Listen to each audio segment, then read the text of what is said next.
Good morning, students. It's class 8. We are on chapter 2 of history, that is from trade to territory. It's part 3rd, and the topic is how East India Company start its trade in Bengal. So let's start with it. As we all know that how East India Company came to India, or how they stop other European countries having trade with India. So अब east India company ने India में 1651 में अपनी factory setup करना start कर दिया था। जो फर्स्ट फैक्ट्री उन्होंने सेटअप की थी वो रिवर हुगली जो है उसके किनारे पे सेटअप की, और this was the base from which the companies traders known as that time as factors operated. अब ये जो है उस समय मेन ब्रांच रही मेनली कि वहाँ से कंपनी जो है अपने सारा कामकाज देखती थी। The factory had a warehouse where goods for export were stored and it had offices where company officials set.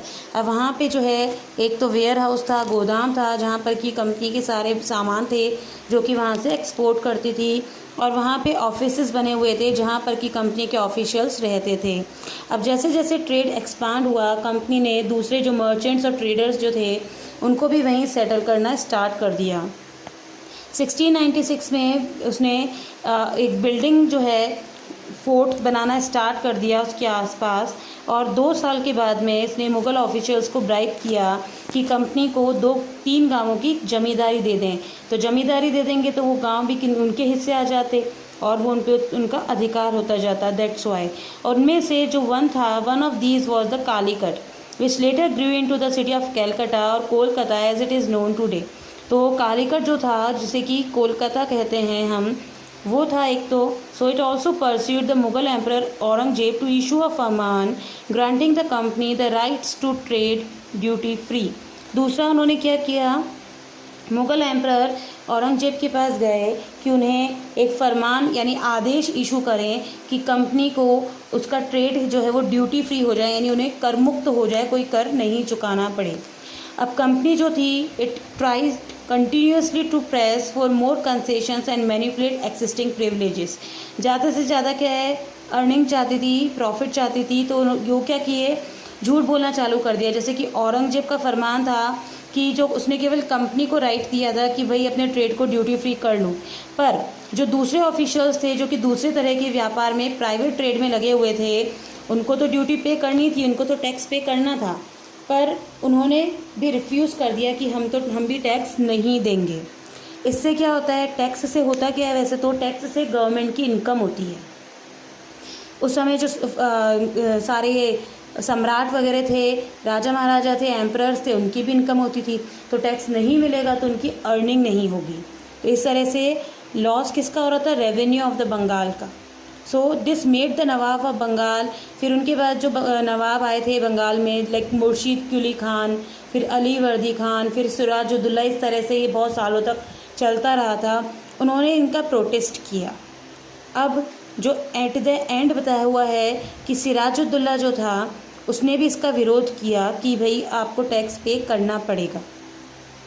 इनके साथ जो ब्रिटिशर्स थे उनका युद्ध हुआ था, और जिसे कि बैटल ऑफ प्लासी के नाम से जाना जाता है। क्या स्टोरी रही, let's go through with it. The battle of Plassey became famous because it was the first major victory the company won in India. ये फेमस इसलिए माना जाता है क्योंकि ये कंपनी की पहली विक्ट्री थी, पहली विजय थी इंडिया में। क्या हुआ था, 2 parties are there in this. जो बैटल ऑफ प्लासी में 2 पार्टीज़ थी, एक थी ब्रिटिश इंडिया कंपनी और जो दूसरी थी उनके थे ब्रिटिश इंडिया कंपनी के तरफ से था रॉबर्ट क्लाइव, ठीक है, और दूसरे थे सिराजुद्दौला। अब ये जो बैटल हुआ था इसमें प्रॉब्लम ये थी, 1757 में हुआ, ठीक है। जो सिराजुद्दौला थे उनके सेनापति थे मीर जाफ़र।